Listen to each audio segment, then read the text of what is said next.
Ka mag-start ka, much better sa safe food list ka lang.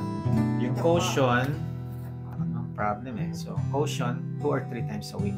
So you can eat as many times basta nandito. Yes. Gugulat ka na lang, may time hindi ka na nagugutom. Hindi sa fasting, Doc. Kasi diba the last few days, di ako nagbe-breakfast. But I know I'm hungry. Ganito, mag-sip ka ng electrolytes o black coffee or tea, walang halo, no creamer, no sugar. Pag nawala yung hunger mo, dehydrated ka. Hindi yan totoong gutom. Okay. Okay? So pagka still gutom ka, nakainom ka na ng tea, kumain ka na. Paano yung fasting? Break na.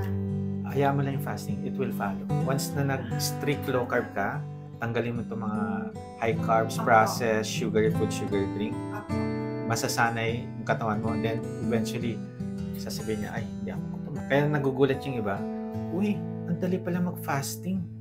Because when you consume carbs, high carbs, after 2 hours, gutom ka na eh. Yung iba nga, 1 hour pa lang. So, nabubusog ka kaagad ng carbs, pero after 2 hours, nagugutom ka ulit. But when you change to low carb, yung satiety ang haba. Pero sa pagka nag-i-start, eat whenever you are